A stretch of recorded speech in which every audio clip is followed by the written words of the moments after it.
صلی اللہ علیہ وسلم کی حدیث مبارکہ کہ رسول اللہ صلی اللہ علیہ وسلم نے ارشاد فرمایا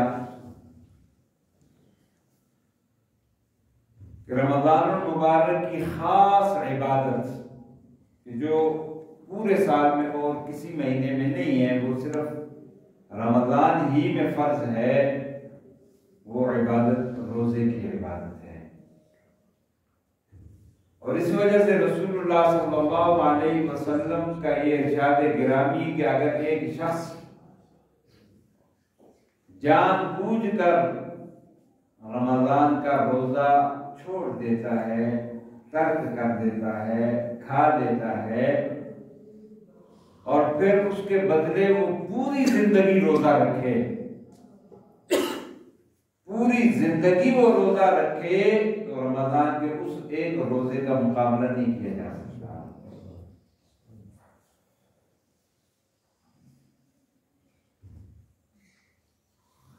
کہ رمضان کے اس روزے میں اللہ نے اپنے قرب اور اپنی رضا کے جو خزانے رکھے ہیں، وہ کسی اور اوقات میں وہ خزانے میسر نہیں آتے۔ تو عرض کر رہا تھا کہ رمضان المبارک کے یہ لمحات اور رمضان المبارک کی یہ اوقات، کہ اس کا ایک ایک لمحہ، ایک ایک گھڑی، کہ اس کی قیمت وہ پوری زندگی بھی لگا دی جائے تو اس کی قیمت کا ادائیگی نہیں ہو سکتی ہے۔ اس لیے نبی کریم صلی اللہ علیہ وسلم نے رمضان المبارک کے ان روزوں اور اس کی اہمیت اور اس کی عظمت، آپ صلی اللہ علیہ وسلم نے بار بار تاکید فرمائی اور اس کی عظمت کو اجاگر کیا۔ حضرات صحابہ کرام رضوان اللہ تعالی علیہم اجمعین کے سامنے رسول اللہ صلی اللہ علیہ وسلم کا جو طریقہ تربیت تھا کہ مختلف اوقات میں حضرات صحابہ کرام رضوان اللہ تعالی علیہم اجمعین کو وہ متوجہ فرماتے تھے۔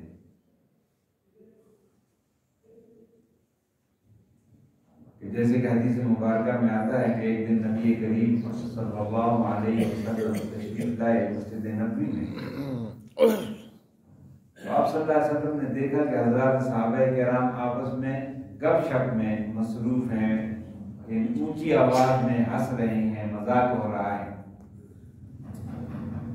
تو آپ صلی اللہ علیہ وسلم نے صحابہ کو جمع فرمایا اور ارشاد فرمایا کہ جو میں دیکھتا ہوں اگر تم دیکھ لو، یا جو علم میرے پاس ہے وہ تمہارے پاس آ جائے تو تمہاری کیفیت یہ ہو کہ فَلْيَبْكُوا كَثِيرًا وَلْيَضْحَكُوا قَلِيلًا، کہ تم رو زیادہ اور ہنسو کم۔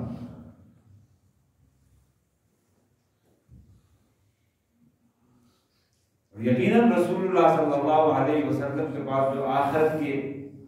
علم اور جو آخرت کی معلومات، کہ جو اللہ نے آپ صلی اللہ علیہ وسلم کو اس زندگی کے بعد آنے والے جو مراحل، قبر کے مراحل، قبر کے سوال و جواب، قبر کی زندگی، قبر کی زندگی کی کیفیات، پھر روز محشر کو دوبارہ اٹھنا، روز محشر کے دن سوال و جواب، روز محشر کے دن حساب و کتاب، اور پھر آگے جنت کی زندگی، جنت کی نعمتیں، جنت کے انعام و اکرام، جنت میں بندے کی جناب من اللہ کی طرف سے ضیافت،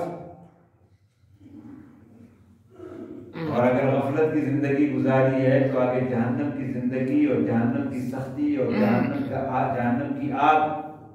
جہنم کی شدت، جہنم کا عذاب، یہ تو تمام کیفیات ہیں جو نبی کریم صلی اللہ علیہ وسلم کے سامنے اللہ نے بیان کر دی تھی، بتلا دی تھی، ان کو دکھلا دی تھی۔ اس لیے رسول اللہ صلی اللہ علیہ وسلم نے صحابہ کرام رضوان اللہ تعالی علیہم اجمعین سے فرمایا کہ جو میں جانتا ہوں اگر تمہیں پتہ چل جائے یا جو میں دیکھتا ہوں اگر تم دیکھ لو تو تم یہ ہنسنا ہی بھول جاؤ، تم یہ ہنسنا ہی بھول جاؤ۔ آج ہم چھوٹے چھوٹے بہانے، کیونکہ روزے کی اہمیت کا ہمیں احساس نہیں، ہم صرف روزہ اتنا سمجھ بیٹھے ہیں کہ روزہ بھی صبح سحری کے وقت سحری کھا لینا اور مغرب کے وقت افطاری کر لینا، روزہ شاید اسی کا نام ہے، بس بھوکا رہ جانا، اپنے کھانے پینے کی روٹین کو تھوڑا سا چینج کر لینا۔ ویسے تو میں روزانہ صبح جو ہے وہ ناشتہ کرتا ہوں، رمضان میں یہ ہے کہ 3-4 گھنٹے پہلے ناشتہ کر لیا، میں روزانہ رات کو کھانا کھاتا ہوں، رمضان میں یہ ہے کہ 2-3 گھنٹے پہلے کھانا کھا لیا، بس روزہ صرف ہم نے اتنا ہی سمجھ لیا ہے۔ حالانکہ روزہ صرف بھوکا رہنا نہیں ہے یا اپنی تھوڑی سی روٹین کو چینج کر دینا نہیں ہے، بلکہ رمضان یہ اس امت محمدیہ کو اللہ تبارک و تعالی نے محمد الرسول اللہ سب کہتے ہیں صلی اللہ علیہ وسلم کے صدقے اللہ نے رحمتوں اور مغفرتوں اور بخششوں اور اونچی پروازوں کا اللہ نے ذریعہ بنا دیا ہے، روحانی پرواز، کہ روحانی طور پر اللہ نے اس ماہ مبارک کے ہر لمحے کے اندر اللہ نے یہ خیر رکھ دیا ہے، یہ برکتیں رکھ دی ہیں۔ اس ماہ مبارک میں اللہ نے یہ خصوصیت رکھ دی ہے کہ اس ماہ مبارک میں اللہ کی طرف جو رجوع کرے گا، عام 365 دنوں میں اگر وہ ایک قدم بڑھتا ہے تو وہ ایک قدم ہے، اور رمضان میں اگر وہ اللہ کی طرف ایک قدم بڑھتا ہے تو وہ کم از کم 70 قدم بڑھتا ہے۔ اور پھر اس ماہ میں اللہ نے ایک رات ایسی رکھ دی ہے کہ اس ایک رات کی اللہ نے خود خوبی بیان فرما دی ہے، اس ایک رات میں اللہ نے خود منزل کی طرف بڑھنے کی رفتار بیان کر دی ہے، اس ایک رات میں اللہ نے خود اپنے ساتھ ملاقات کی ترتیب بیان کرتی ہے کہ خیر من الف شہر، کہ رمضان کی باقی 28-29 راتیں ایک طرف، لیکن اس ایک رات میں نے تمہارے لیے اے امت محمدیہ کہ تمہیں یہ گلہ تھا، تمہیں یہ تشویش تھی، تم اس بات پہ رنجیدہ تھے کہ امم سابقہ کی تو بڑی بڑی عمریں تھیں، ہماری تو چھوٹی سی عمر ہے، چلو پہلے اوسطاً 60-65 تھی، اور اب جو ہم اس وقت جو چل رہے ہیں تو اس وقت تو پاکستان کی جو حالات، پاکستان کا جو ماحول، پاکستان میں جو ہمیں خوراک ملتی ہے، پاکستان میں جو اس وقت جناب من ماحول ہے، تو اب پاکستانیوں کی جو اس وقت اوسطاً عمر ہے وہ 40-45 سال کا ہے، اوسطاً عمر۔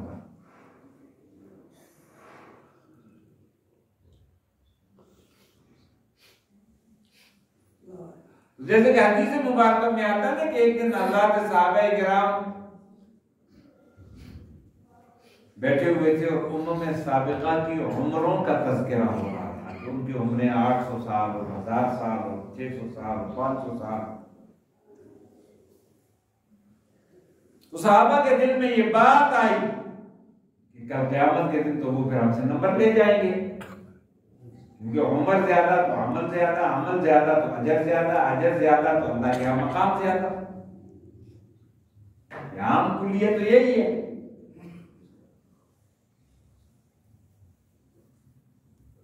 تو چونکہ صحابہ کرام رضوان اللہ تعالی علیہم اجمعین کی تربیت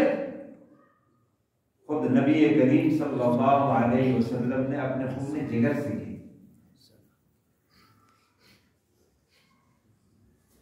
اور رسول اللہ صلی اللہ علیہ وسلم کی زبان مبارک سے نکلے ہوئے ایک ایک حرف پر صحابہ کا کامل ایمان تھا۔ آج ہم تو دعوے کرتے ہیں، ہمارے دعویٰ تو یہ ہے کہ ہمیں اللہ اور اس کے محبوب کی ہر بات پہ ہمارا ایمان ہے، یہ ہمارا دعویٰ تو ہے، لیکن اس پہ یقین کتنا ہے یہ ہمارے عمل سے ظاہر ہو جاتا ہے کہ ہم اپنے دعوے اور اپنے یقین میں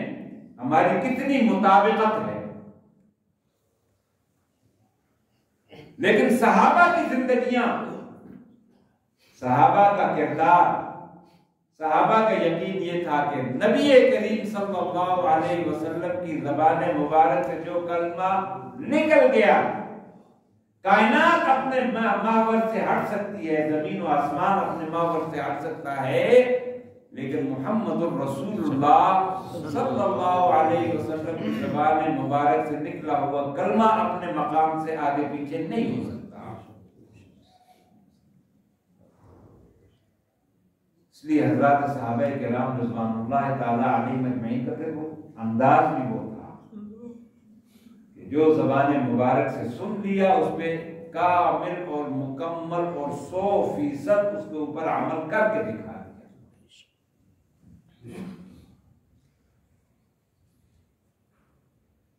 لیکن آج ہماری جو کیفیت ہے کہ ہم سنتے تو ہیں،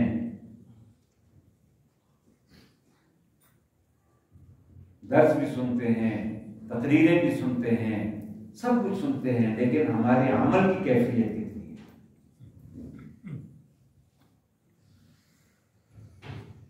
آج 9واں رمضان المبارک،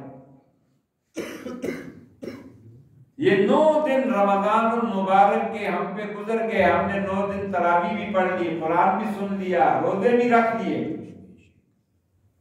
لیکن ذرا ٹھنڈے دل سے ہم اپنے آپ کو ٹٹولیں، اپنے اندر کو ٹٹولیں کہ ان 9 روزوں نے، ان 9 دن کے قرآن کے سننے نے اور اس 9 دن میں قرآن کے پڑھنے نے، اللہ اس کو تو تھوڑا بہت پڑھنے کی بھی توفیق دے دیتا ہے رمضان میں۔ 11 مہینے اگر توفیق نہیں بھی ہوتی تو رمضان میں تھوڑی بہت توفیق اللہ پڑھنے کی دے ہی دیتا ہے۔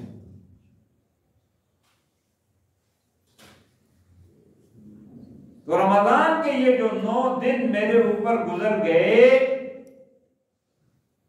کیا ان 9 دن کے روزوں نے اور اس 9 دن کے قرآن نے، اس 9 دن کے رمضان کے ان 24 گھنٹوں نے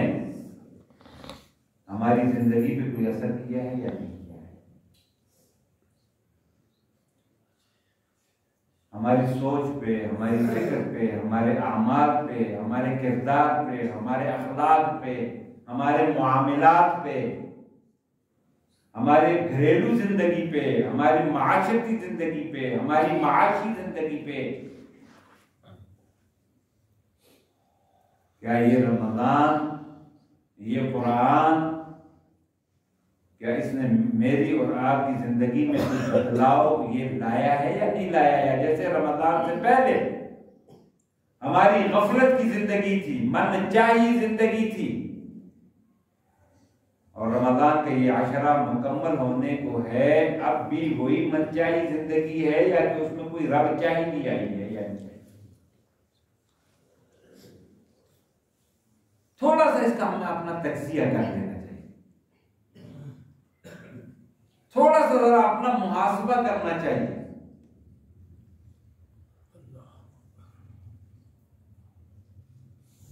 کہ رب کا کہنا تو یہ ہے، رب تو یہ کہہ رہے ہیں کہ میں نے تو تمہیں رمضان اس لیے دیا ہے، رمضان کے روزے اس لیے دیے، تمہیں بھی اس لیے دیے اور تم سے پہلے والوں کو بھی اس لیے دیے تھے کہ پہلے والوں سے بھی جو میرا مطالبہ تھا وہ ایک تھا اور تم سے بھی وہی مطالبہ ہے کہ لعلکم تتقون، کہ یہ روزے تمہیں اس لیے دیے ہیں کہ ان روزوں کی وجہ سے تمہارے دل سے گناہوں کا زنگ اترے گا، غفلت کے پردے اتریں گے، تمہیں میری طرف رجوع کی توفیق ہوگی، ہمت ہوگی، اور اس کا نتیجہ پھر کیا ہوگا کہ لعلکم تتقون، کہ تمہاری زندگیوں میں تقویٰ آئے گا۔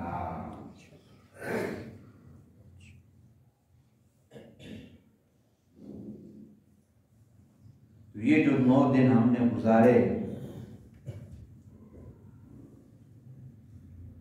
تو آج ہم ذرا بیٹھ کر رات کو جب تراویح سے فارغ ہوں، چارپائی پہ بیڈ پہ جب جائیں،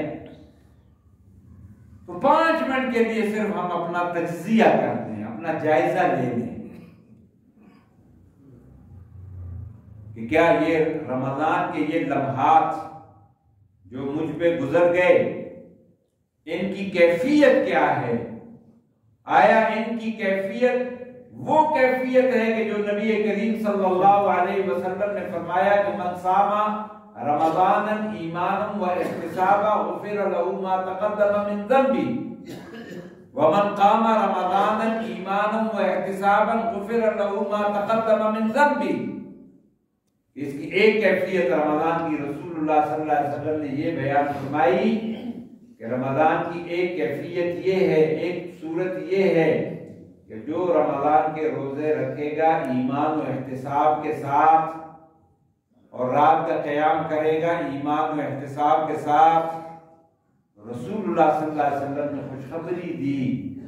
کہ اس کے لیے پھر خوشخبری ہے کہ غفر له ما تقدم من ذنبی، کہ اللہ اس کے سابقہ زندگی کے سارے گناہوں کو معاف فرما دے گا۔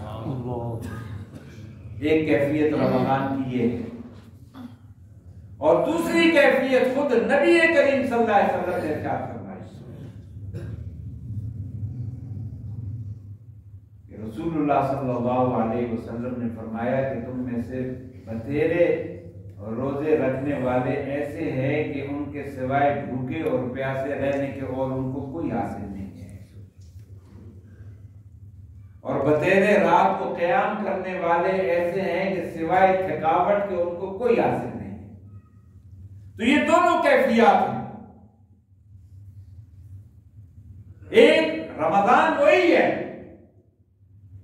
یہ نہیں کہ 2 رمضان، نہیں، رمضان ایک ہی ہے، لیکن اس کی کیفیات اور اس کے نتائج 2 ہیں مختلف۔ ایک کیفیت، ایک نتیجہ کہ رسول اللہ صلی اللہ علیہ وسلم یہ خوشخبری دے رہے ہیں کہ ایک ایمان والے کے لیے رمضان کی کیفیت یہ ہے کہ غفر له ما تقدم من ذنبه، اور دوسرا اسی رمضان وہی لمحات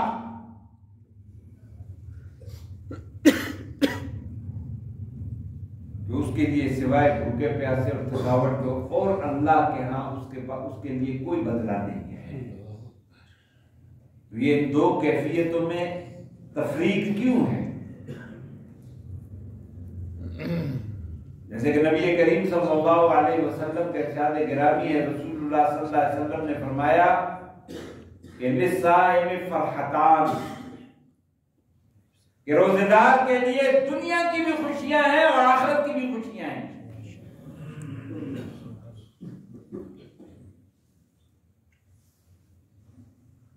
کہ دنیا میں بھی اللہ اس کو خوشیاں دیتا ہے، اور دنیا کی خوشی عند الافطار، رسول اللہ صلی اللہ علیہ وسلم نے فرمایا کہ افطار کے وقت روزے دار کے لیے اللہ کی طرف سے مبارکباتیں خوشیاں ہیں۔ جیسے کہ دوسری حدیث میں نبی کریم صلی اللہ علیہ وسلم کے ارشاد گرامی ہے، آپ صلی اللہ علیہ وسلم نے فرمایا کہ 3 افراد ایسے ہیں کہ جن کی دعا کو اللہ رد نہیں کرتا،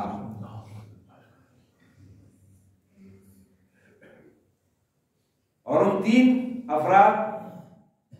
دعوت الصائم عند الافطار، کہ روزے دار کی دعا افطار کے وقت، کہ افطار کے وقت جو روزے دار دعا مانگتا ہے وہ اللہ اس کو رد نہیں کرتا۔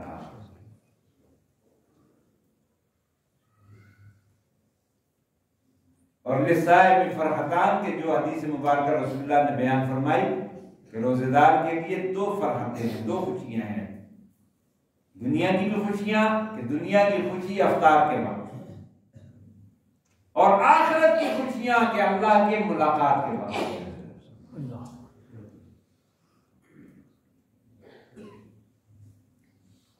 لیکن یہ خوشی کس کے لیے ہوگی؟ یہ خوشی اس کے لیے ہوگی کہ جس نے من صام رمضان ایمان و احتسابا کی کیفیت کے ساتھ رمضان گزارا،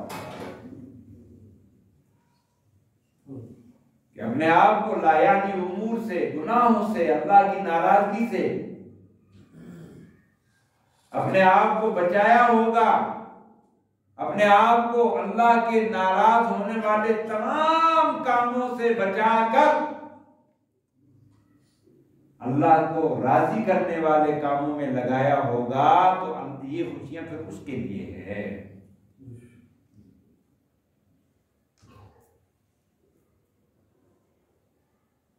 اس لیے میرے عزیزوں، میرے نوجوان، زندگی تو گزر رہی ہے، وقت نہ کسی کے لیے رکا ہے نہ رکے گا، اور وقت تو اب جیسے کہ حدیث مبارکہ میں نبی کریم صلی اللہ علیہ وسلم نے علامات قیامت میں سے ایک علامت یہ بھی ارشاد فرمائی کہ قرب قیامت کے نزدیک وقت اتنی تیزی کے ساتھ گزرے گا کہ سال گویا وہ مہینہ لگے گا، مہینہ ہفتہ لگے گا، اور ہفتہ جو ہے وہ دن لگے گا۔ اور آج جس کیفیت میں ہم گزر رہے ہیں، آپ خود دیکھیں کہ کیا یہ کیفیت ہے یا نہیں ہے۔ کہ سال گزرتے پتہ ہی نہیں چلتا، مہینہ گزرتے پتہ ہی نہیں چلتا، اور میں اپنی کیفیت میں حیران، بعض اوقات مجھے حیرانگی ہوتی ہے کہ جب یہ پتہ چلتا ہے کہ آج جمعہ ہے یا کل جمعہ ہے، یعنی حیران ہوتا ہے آدمی، یار میں کل تو جمعہ پڑھایا تھا، یہ 2 دن کے بعد پھر جمعہ آ گیا۔ ایسی کیفیت محسوس ہوتی ہے کہ زندگی اتنی تیزی کے ساتھ، وقت اتنی تیزی کے ساتھ گزر رہا ہے کہ اس کی برکات ختم ہو چکی ہیں، اور یقیناً یقیناً یقیناً اللہ کے نبی نے جو قرب قیامت کی نشانیاں اور جو فتنے کے دور کی نشانیاں رسول اللہ صلی اللہ علیہ وسلم نے جو آج سے 1400 سال پہلے بیان فرمائی تھی، آج جب ہم اپنے ماحول کا جائزہ لیتے ہیں، دنیا کے حالات کا جب جائزہ لیتے ہیں، دنیا کی کیفیات کا جب جائزہ لیتے ہیں، رب کعبہ کی قسم کہ رسول اللہ صلی اللہ علیہ وسلم کے زبان مبارک سے نکلے ہوئے وہ کلمات کے جو آپ نے 1400 سال پہلے زمانہ فتن کے لیے بیان فرمائے تھے، آج وہ یوں سمجھے کہ 99% بالکل ایسے آنکھوں کے سامنے نظر آ رہے ہیں۔ بڑی سب 2-4 بڑی نشانیاں صرف باقی رہ گئی ہیں، چھوٹی چھوٹی نشانیاں تقریباً 99% پوری ہو چکی ہیں۔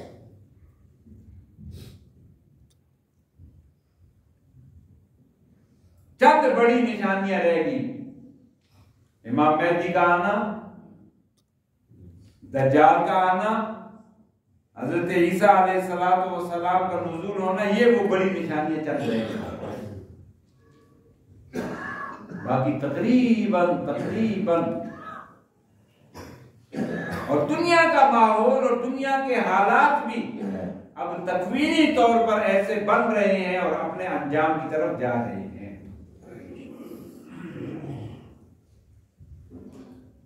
اس لیے میرے عزیزوں، میرے نوجوان، آج میں یہ کر رہا تھا کہ رمضان المبارک کا یہ برکتوں رحمتوں والا مہینہ، یہ اللہ نے اس امت کا مجھ پر اور آپ پر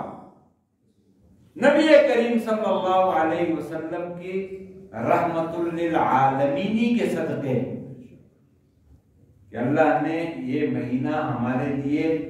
رحمتوں کا، مغفرتوں کا، بخششوں کا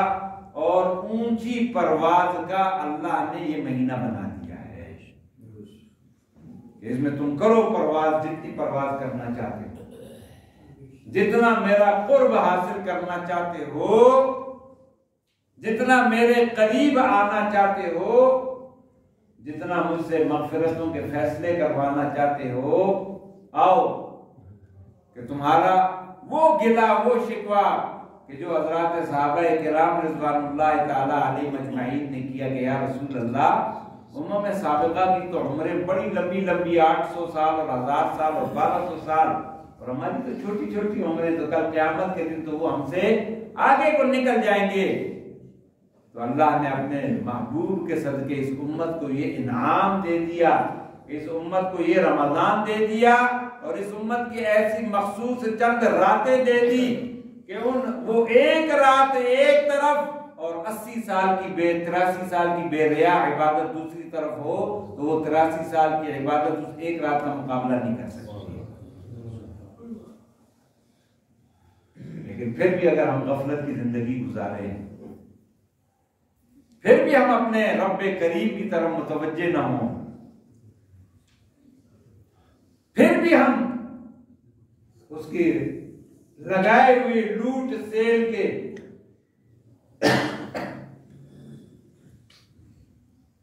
اپنے آپ کو مستفید نہ کریں، تو پھر ناکامی اور نامرادی کس کی ہے؟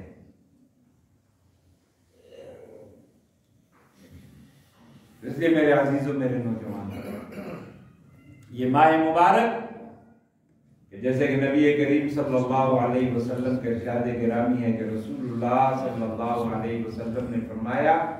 گزشتہ جمعہ میں بھی میں نے اس پہ عرض کیا تھا کہ رمضان میں روزے کا عمل یہ واحد وہ عبادت ہے کہ جو اللہ اور اس کے بندے کے درمیان ہے، اس میں درمیان میں کوئی تیسرا واسطہ نہیں ہے،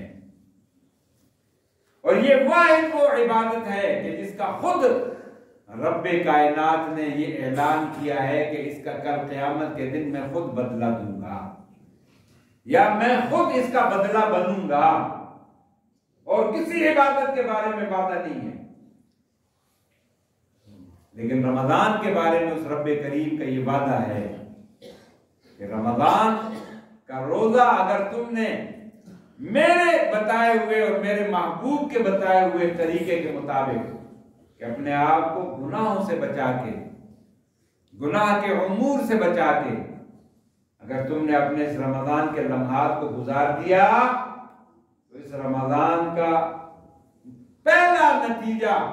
اس رمضان کا پہلا فائدہ، اس رمضان کا پہلا کریڈٹ، وہ تمہاری کتاب، تمہارے اکاؤنٹ میں وہ کیا ہوگا؟ وہ تمہاری نجات اور تمہاری مغفرت کا فیصلہ ہوگا۔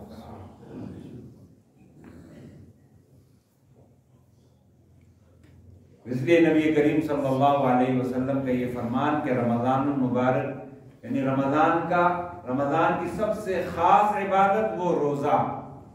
اور روزے کا بدلہ، کہ روزہ کیا ہے؟ وہ صبر ہے، اور صبر کا بدلہ کیا ہے؟ نبی کریم صلی اللہ علیہ وسلم نے فرمایا کہ صبر کا بدلہ صرف اللہ کے نزدیک، اللہ کے پاس جنت کے علاوہ اور کوئی بدلہ نہیں ہے۔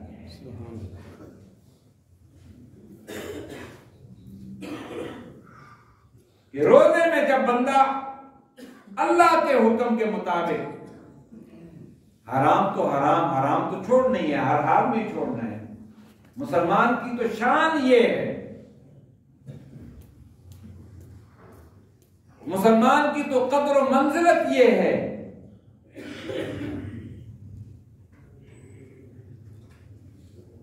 کہ اللہ اور اس کے محبوب نے جن کاموں کے نہ کرنے کا حکم دیا، دین کیا ہے؟ دین دو چیزوں کا نام ہے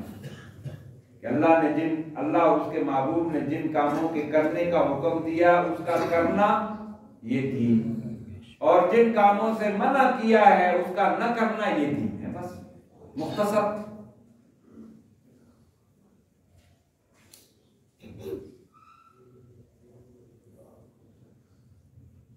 دین اپنی خواہشات کا نام نہیں ہے، دین اپنی پسند کا نام نہیں ہے کہ مجھے جو پسند ہے تو میں وہ کروں، نہیں۔ دین اپنی عقل کا استعمال کرنے کا نام نہیں ہے کہ میری عقل میں یہ آئے تو میں کروں گا اور نہیں آتا تو نہیں کروں گا۔ دین نام ہے تابعداری کا کہ ما آتاکم الرسول فخذوه وما نہاکم عنہ فانتہوا، بس یہ دین کا خلاصہ ہے کہ ما آتاکم، کہ اللہ کہتا ہے کہ جو تمہیں میرا محبوب جو تمہیں دیتا ہے، یعنی جو کرنے کا حکم کرتا ہے وہ کرو۔ ما آتاکم الرسول فخذوه، اس کو پکڑ لو۔ چاہے وہ بات عقل میں آئے یا نہ آئے، سمجھ میں آئے یا نہ آئے، یہ بات عقل میں سمجھ میں آئے یا نہ آئے کہ اس بھوکے رہنے کا کیا فائدہ۔ اور اب تو آج تو ہم جدید سائنس، کہ جس سائنس پہ آج دنیا نازاں ہے، یہ جاپان کا کوئی سائنسدان ہے جس کو نوبل انعام ملا ہے، اسی طرح امریکہ کے کچھ سائنسدان ہیں جن کو نوبل۔ آج سائنس بھی یہ کہتی ہے کہ جو شخص سال میں کم از کم 1 مہینہ جو بھوکا رہتا ہے تو اس کا نظام حیات جو ہے وہ بالکل درست ہو جاتا ہے۔ سال میں 1 مہینہ بھوکا رہنا یہ صحت کے لیے بہت ضروری ہے۔ مہینے میں 3 دن کم از کم۔ دنیا کا سب سے بڑا سائنسدان ہے جاپان کا کوئی، جس نے کینسر کے اوپر تحقیق کیا اور کینسر پہ اس کو نوبل انعام دنیا میں ملا ہے۔ تو اس نے اپنی تحقیق کے اندر یہ بات اس نے یہ مینشن کی کہ جو شخص مہینے میں کم از کم 3 دن وہ بھوکا رہے اور سال میں کم از کم 1 مہینہ جو شخص بھوکا رہے گا اس کو کبھی کینسر نہیں ہوگا۔ کہ یہ بھوکا رہنا، یہ اللہ نے ایسا قدرتی سسٹم انسان کے وجود میں رکھا ہے کہ جب بھوکا ہوتا ہے تو اندر پھر انسان کے وجود میں جو بیماری کے جو جراثیم ہوتے ہیں اور خصوصاً وہ جراثیم کے جن کی وجہ سے کینسر پیدا ہوتا ہے، تو یہ انسان کا وجود خود اندر سے اس کو کھانا شروع کر دیتا ہے، ختم کرنا، مارنا شروع کر دیتا ہے۔ خیر یہ تو دنیا کے عقل کے اعتبار سے نا، لیکن اللہ کے نبی نے تو فرمایا کہ جو شخص روزہ رکھتا ہے اور اس روزے کی وجہ سے وہ بھوکا ہوتا ہے اور اس بھوک کی وجہ سے جو معدے سے ہواڑ اٹھتی ہے اور اس ہواڑ کی وجہ سے منہ سے جو بدبو آتی ہے، تو اللہ کے نبی نے خوشخبری دی ہے کہ اللہ کو وہ ہواڑ اور وہ بدبو مشک و عنبر سے بھی زیادہ محبوب ہے۔ کہ مشک و عنبر ایک طرف، وہ خوشبو اتنی محبوب نہیں ہے کہ جو اس اللہ کی رضا کے لیے ایک شخص بھوک اور پیاس کو برداشت کر کے اور جو ہواڑ معدے سے نکلتی ہے وہ بدبو کی صورت میں آتی ہے، تو اللہ کے نبی نے خوشخبری دی، بتایا کہ یہ بدبو نہیں ہے بلکہ یہ اللہ کے ہاں تو مشک و عنبر سے زیادہ محبوب ہے۔ اس لیے میرے عزیزوں، میرے نوجوانوں، اپنا جائزہ لیں کیا یہ آج جو 9 دن گزر گئے، اب یہ 9واں دن بھی ختم ہونے کو ہے، 1:30 بج گیا ہے، یہ 3-4 گھنٹے باقی رہ گئے۔ تو ان 9 دنوں میں میری زندگی میں کیا بدلاؤ آیا، میرے اعمال میں کیا بدلاؤ آیا، میری شکل و صورت میں کیا بدلاؤ آیا، کیا میری شکل و صورت پہ اللہ اور اس کے محبوب کا فرمان جاری ہوا کہ نہیں ہوا، میری شکل و صورت اس طرح بنی ہے کہ نہیں بنی کہ جو اللہ اور اس کے محبوب کو پسند ہے۔